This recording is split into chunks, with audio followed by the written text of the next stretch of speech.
The mysterious story begins with two men, Alan and Ray. Together, they run a company that travels to different locations to film unique projects. This time, they've chosen an island deep within the Antarctic Circle, a place rarely visited by people. Along with a group of tourists, they plan to shoot their show there. Ray takes on the role of host, while Alan directs. They had already produced many shows in the past that audiences loved, which gave them the confidence to explore this isolated place. The two are not just colleagues but close friends, almost like family after their actual families. They begin preparations, bringing on board a cameraman named Sean. Sean had recently learned videography but once served as a soldier in the military, something he never revealed to Alan and Ray. Without hesitation, he accepted their offer to film the entire process. With all the equipment packed and ready, the crew rents a boat to reach the icy island. During the journey, they even hire a local guide named Jim, who shares the island's history and strange details with the tourists. Sean starts filming right away, capturing every moment. The tourists seem thrilled, enjoying the adventure. Alan and Ray deliberately brought many tourists with them, believing that more people would create more reactions for their show, and they were right. Everyone was having fun, unaware of the dark curse waiting ahead. At one point, while Alan and Ray were sitting together, they noticed a box placed on the table. It belonged to Sean, their cameraman. Curiosity took over Ray, and despite Alan's warning not to touch someone's private belongings, Ray opened it. Inside, he found a strange sound system with a set of headphones and multiple frequencies programmed into it. Putting the headphones on, Ray heard bizarre frequencies and eerie sounds unlike anything he had experienced before. He quickly let Alan listen as well. Just then, Sean walked in. The two panicked, shoved the device back into the box, and pretended they had never touched it. Sean quietly took the box and left, asking no questions, as if he had wanted them to open it all along. For now, that secret remained hidden. Meanwhile, Alan was struggling with personal issues. In the bathroom, frustrated, he kept trying to text his wife, begging for forgiveness after a major fight. But with no signal on the island, his messages never went through. For the moment, he forced himself to focus on work. Ray kept him busy, making him feel more comfortable. Together, they began recording introductions and shots, and with their direction, the show's plot started taking shape beautifully. But things took a chilling turn when Ray, reviewing footage with Sean, spotted a seagull above their boat. Its eyes were missing, replaced by red, hollow sockets. Yet, disturbingly, the creature flew with ease. Shocked, Ray wanted to move closer to see it more clearly. But the seagull quickly flew away, leaving Ray to wonder if what he had seen was just a trick of his eyes. He brushed it off and chose to stay focused on work. They still had several hours before reaching the Antarctic Circle Island, so in the meantime, they kept filming everything happening aboard the boat. Ray tried to comfort Alan, telling him that everything would be fine. But Alan admitted that his wife was furious with him, and it was his fault. Since their marriage, he had hardly given her any time. His constant traveling for different shows had created a rift, leading to endless fights. Ray reassured him, saying things would eventually work out. Suddenly, shouts erupted from outside. Both Alan and Ray rushed over to see what was happening. A tourist handed Ray binoculars and pointed toward a massive iceberg. There, they spotted a sea lion, but instead of protecting its young as sea lions usually do, it was aggressively killing its own pups. Everyone was horrified. Even Ray, already shaken from seeing the eyeless seagull, was stunned. Two impossible sights in one day, it didn't feel natural. Still, they pushed on toward their destination, trying to distract themselves. Jim, the local guide, prepared meat for the tourists, proudly explaining that it was whale meat, rare, expensive, and nearly impossible to afford anywhere else. Excited, many tourists eagerly ate it. But when Jim offered some to Alan and Ray, both refused, feeling nauseous at the thought. They knew whale meat could be dangerous for the stomach. Some tourists, however, ignored the warning and enjoyed it greedily, not knowing how their bodies might react later. Alan and Ray stepped aside, talking quietly while Sean kept filming. Then something disturbing happened. Those who had eaten the meat began bleeding from their ears. Above them, a flock of birds circled ominously, as if sensing something unnatural. Fear struck Sean, and he lowered his camera. To his shock, the tourists who had been on the boat just moments earlier suddenly vanished. 1 second they were there, and the next, they were gone. Stunned, Sean called for Alan and Ray. None of them could comprehend how so many people had disappeared without a trace. No other boats were around, no sign of escape.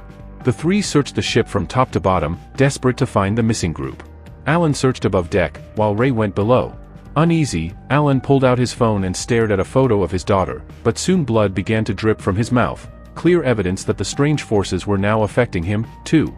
Meanwhile, Ray found nothing below deck. Defeated, he picked up the binoculars again and spotted something in the distance, a small village by the river's edge. When he told the others, they decided to head there to uncover the truth. They packed their equipment onto a smaller boat. Alan, now weakened and bearing a strange mark on his neck that he couldn't explain, needed urgent medical care. After tending to him as best they could, the group set off toward the mysterious village. But the fear in their hearts grew heavier with every passing moment. When they finally reached the village, an eerie silence greeted them. Not a single person was in sight. The emptiness only deepened their dread. What had happened here? What dark force was consuming everything around them? And, most importantly, would they even survive what was coming next? Alan, Ray, and Sean pressed deeper into the village, searching for any sign of life or help. The apartments were all abandoned, their windows dark and empty, leaving behind only an unsettling silence. Fear was building inside them, though none of them dared to show it. They finally stepped into a large building that seemed like an old apartment complex. Inside, they found an empty swimming pool and decided to rest for a while, hoping to come across someone who could explain what had happened here. But soon, strange noises echoed from one of the rooms. Curious and uneasy, the three followed the sound and discovered a deer lying inside. Its condition was horrifying, its eyes looked unnatural, and its body was covered in bizarre wounds, as though something had attacked it viciously. Realizing the creature could not be saved, they left it untouched and moved on. The temperature outside seemed to be dropping faster than before, the cold tightening around them like a trap. Then, another sound came from a different building. They rushed inside, only to find an old television sputtering with static, emitting eerie frequencies instead of any broadcast. Frustrated, Ray kicked the TV across the room. His hope of finding another human was fading, and confusion was setting in. Alan, weak and struggling to stand, collapsed. He revealed multiple strange wounds across his body, even on his legs. Sean suggested that Alan stay behind to rest while he and Ray continued searching. Reluctantly, Alan agreed. As Ray and Sean set off, Alan wandered out of the building, despite his weakness. Barely able to walk, he drifted farther from shelter until he found himself surrounded by endless snow. Something in his mind was changing, as if the same unknown force affecting the animals was now seeping into him. And then, out of the fog, a massive polar bear appeared. The bear stopped and stared directly at Alan. But this was no ordinary animal, its body bore the same disturbing wounds Alan had, and its eyes glowed strangely, filled with something unnatural. Whatever was happening here was affecting both humans and animals alike. Now, survival wasn't just about solving the mystery, it was about staying alive in the face of one of nature's deadliest predators. Normally, polar bears don't attack humans unless provoked, but when they do, the strike is devastating. Their claws alone can tear through flesh with ease. Survival experts warn that in icy regions like this, travelers should always move in groups and carry either flares or bear spray. Bear spray is the most effective defense, it's a chemical deterrent that polar bears can't stand, often enough to send them running. If that fails, a flare or fire can work as well, waving fire in their direction is usually enough to scare them away. But no matter what, keeping your distance is critical, because a single attack can be fatal. And if the worst happens, if the polar bear charges, you must fight back with everything you have, aiming for its most sensitive areas, the nose, the eyes, and the face. Alan quickly picked up a stone and a stick, ready to defend himself. The first strike would reveal whether the polar bear truly intended to attack him or not. But in Alan's case, the bear behaved strangely, it didn't attack at all. Instead, it simply walked away, leaving Alan unharmed. Whether it wasn't in the mood to attack or something more mysterious was influencing its behavior, no explanation was given. Still, Alan continued moving forward. Meanwhile, Ray and Sean were continuing their search. Suddenly, they noticed a light flicker on inside an apartment. The sight filled them with hope. If there was light, someone had to be inside. Without wasting time, they entered the building, carefully exploring every corner. Ray moved toward the room where the lights were on, while Sean positioned himself elsewhere to keep watch. As Sean wandered, he heard faint music playing. Following the sound, he discovered a record spinning, producing a strange, unsettling tune, as though it belonged in a horror film. Sean kept observing carefully, determined to share every detail with his companions later. Ray, on the other hand, entered the lit room and immediately noticed a bowl of hot soup on the table. Someone had just prepared it, proof that a person was definitely living there. Yet, no one could be seen. Confused and tense, Ray searched for answers. Suddenly, through the window, he spotted a flare gun being fired from the nearby garden. Rushing outside, Ray discovered that it was Alan who had set off the flare. Exhausted and deteriorating, Alan had used the signal to alert his friends to his location. Ray quickly helped him back into the apartment, but Alan's condition was worsening. He was on the verge of collapsing. Meanwhile, Sean sat with a strange sound device he had carried in a box. Adjusting the frequency, he listened closely through the headphones. Something about the signals felt disturbingly familiar. He had sensed the same thing earlier aboard the ship. He wasn't ready to reveal what he knew just yet. Alan, barely conscious, sat slumped on a couch with the same camera he had taken from a tourist earlier. Weakly, he played the footage. On screen, several tourists were shown eating whale meat given to them by Kim. As the video continued, Alan uncovered shocking truths that left him stunned. Immediately, he called for Ray to come over so he could share the discovery, but Sean entered at the same time, and Alan chose to stay silent. Sean urged, "We need to get back to the ship as soon as possible. This place isn't what it seems, our lives are in danger." He pointed out how no bodies had been found, neither Kim's nor the missing tourists, not even in the water. A heated argument broke out between Ray and Sean: leave now, or stay and investigate further. Ray argued that they couldn't leave yet, they needed fuel for the ship. Without it, they wouldn't even make it halfway. Determined, Ray left to collect fuel. That left Alan alone, too weak to resist when Sean approached him again, carrying the sound device. Alan knew something wasn't right, but his body was too weak to fight back. Sean forced headphones onto him and switched on the device. Strange, alien frequencies poured into Alan's ears, making his body tremble with unsettling changes. Whether he could survive the sound or not was uncertain, but Sean kept pushing the device onto him, forcing him deeper into its effects. For a while, Alan was completely unconscious. When he finally came to, the wounds all over his body began to ache terribly, and he screamed out in pain. Hearing his cries, Ray rushed over. Ray tried to ask Alan what had happened, who had hurt him, but instead, Alan pointed to the camera and told him to watch the footage. As Ray played the video, he saw a group of tourists eating whale meat. When he fast-forwarded further, it became clear that the last time those tourists had disappeared, Shay was there, recording everything. Shay had witnessed something strange with his own eyes and fled the scene. This meant Shay might know the truth and was hiding something. Ray told Alan to rest and then stormed off to confront Shay. Their argument quickly turned into a heated fight. Ray shouted, demanding to know what Shay was hiding and where all the missing tourists had gone. After a long struggle, Shay finally agreed to tell the truth. He revealed that he was actually a hired soldier working for a private organization that conducted secret experiments. He had been sent on this mission disguised as a photographer. The company had created a powerful supersonic beam device, which they wanted to test on groups of people. When they learned Alan and Ray were traveling with tourists to an island, they decided to use them as test subjects. Shay admitted he knew about the device but never realized how dangerous it really was. The tourists who vanished from the ship were all vaporized by the beam. It was so destructive that it literally disintegrated people. Shay was shocked when he first witnessed it, and though he recorded the entire event, he never told Alan or Ray at the time.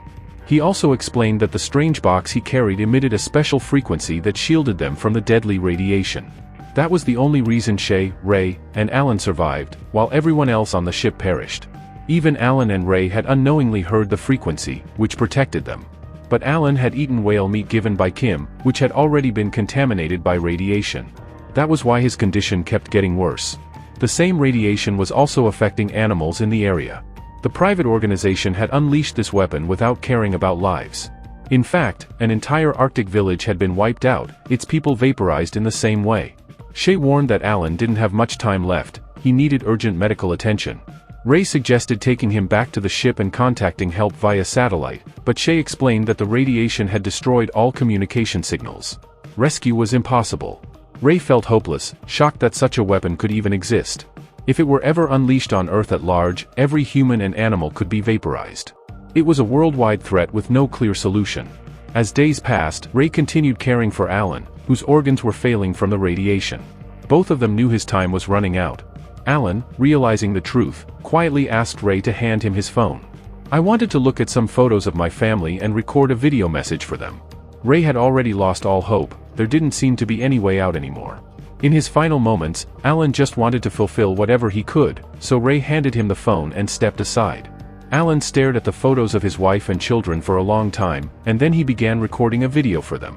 In the recording, he was crying uncontrollably, apologizing to his family for never being able to give them enough time, and now facing a terrifying moment where he would be gone forever. Still, he told his kids that one day he would surely come back to them in a better way. After finishing the videos, Alan laid down and gave the phone back to Ray, making him promise that he would get it safely to his family if he ever made it out alive.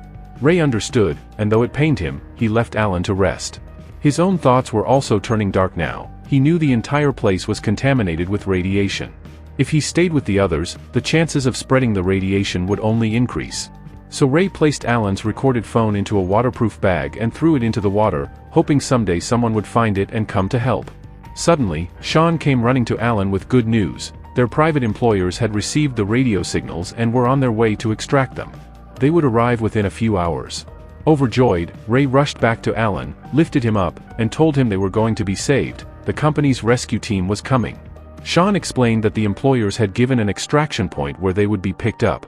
The three of them, Alan, Ray, and Sean, rested inside an apartment, waiting. Sean eventually left for the extraction point to make sure the rescuers had arrived, promising to signal Alan and Ray once it was safe. But Alan's health continued to decline. His breathing grew weaker and weaker, and though Ray tried to keep him strong, Alan no longer had any time left. In Ray's arms, Alan took his last painful breaths and died. Ray broke down, devastated, because he had spent so much time with Alan and never imagined this would be their final moments together. Meanwhile, Sean reached the extraction point, but just then, a gunshot rang out. Sean was ambushed and brutally killed on the spot. Hearing the gunfire, Ray grabbed a weapon. It became clear, the private company never wanted the truth about this experiment to come out. After killing Sean, they would surely come for him next. Terrified, Ray hid inside the apartment. Suddenly, the telephone rang. It was likely the private organization calling. But Ray didn't have the courage to pick it up. One wrong word could cost him his life, just like it did for Sean. The story ends here, left in suspense. We never know if Ray ever escaped. In the final shot, only the phone Alan recorded on is shown, floating away with the current. And with that, this heartbreaking story comes to a close.